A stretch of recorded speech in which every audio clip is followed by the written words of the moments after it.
Good morning, it is 7:24. I'm just going to do some activation exercises and stuff, and then sunrise is supposedly at 7:35, and then I'm going to go out for a run. It's going to be 5 kilometers. It's going to be my first run of the week, and we're going to take it pretty slow.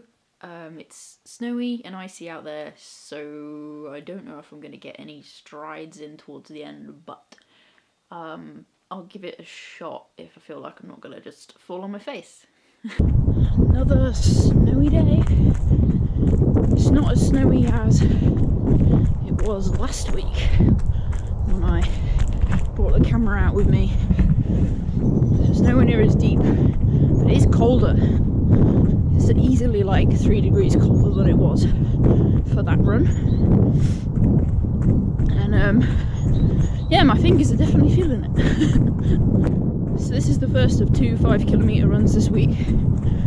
Basically, all my running at the minute is an easy pace because I'm still like just very overly conscious of my foot injury, the small fracture I managed to give myself before Christmas. So I took 2 months off of running for that, and now I'm kind of just like super cautiously building it back up again. So all easy running until I think in March I start throwing some speed work in, which will be fun, and I'll definitely be ready for it by then, I think. At the moment I'm doing 1 leg strength training session a week, so I'll be increasing that to 2 next week, and then we'll be doing 2 leg strength training sessions a week from then on. It just gives me a little bit of a buffer zone to kind of get used to having 2 strength training sessions before I start like throwing in stuff like speed work. Let my legs get used to the changes, because strength training sessions can definitely take it out of you a bit.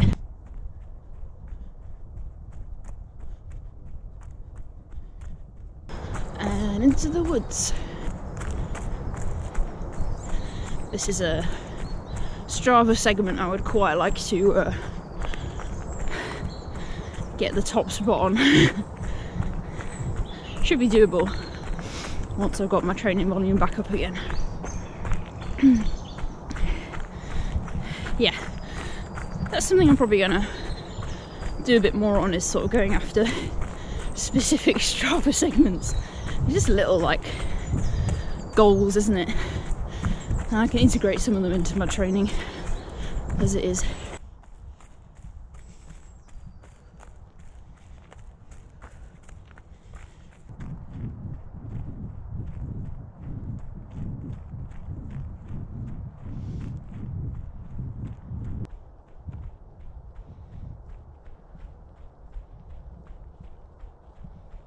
Run done.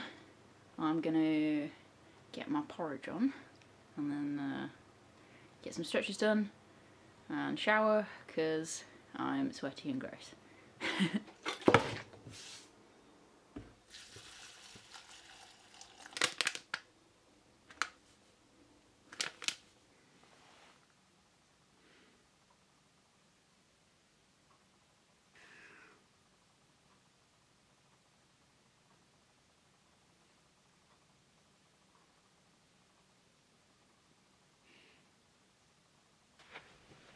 That stretch is done, so it's breakfast time, and then I'll shower, and I'll see you on the second run of the week. Morning. Morning. Saturday morning, I'm gonna head out for a 5k and go explore a little tiny woodland nearby that I haven't actually been in before for some reason, so that's something to look forward to. And then I'm gonna come home, eat a bowl of oats, and probably a croissant. Yeah, wild, I know. -3 again this morning. My hands are feeling it. But I should warm up fairly quickly, I hope. I need to slow down a little bit on my slow runs. I've been going a little bit too quickly, so I'm just gonna try and practice taking it super easy. And try and keep myself in the heart rate zones I want to be in for training. It hasn't actually snowed again in Sheffield.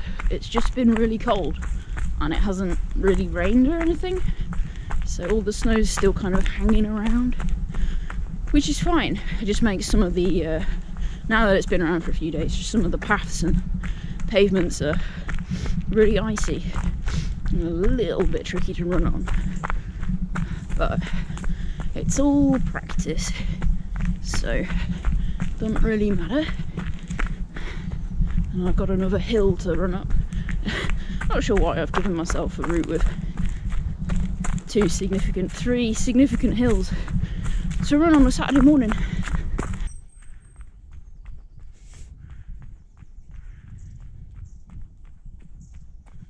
Made it to the woodland. It's not a big woodland. It's pretty much just a patch of trees in between some houses, but I haven't been here before, so change of scenery. So Sheffield has quite a lot of green spaces. It's really nice. They're not all that well kept, but they're here, and they've been a godsend through these various lockdowns.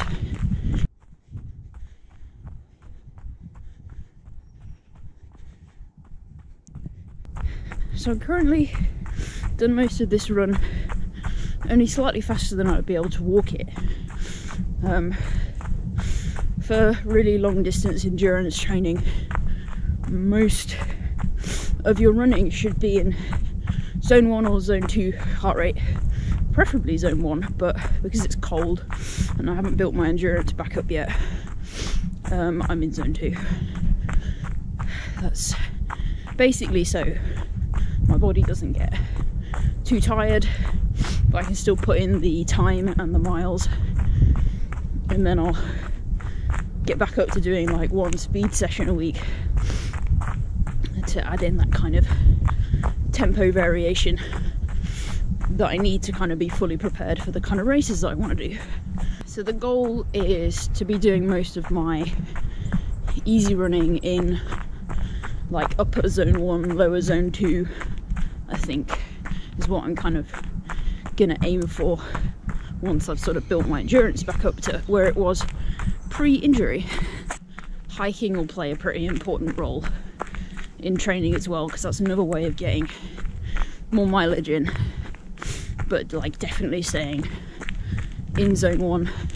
So I won't count the hiking towards my running mileage, but it'll be there every week, at least one hike, especially once the lockdowns lift and I can get further afield, be able to get some longer hikes in. A little bit limited, stuck to our kind of bit of Sheffield.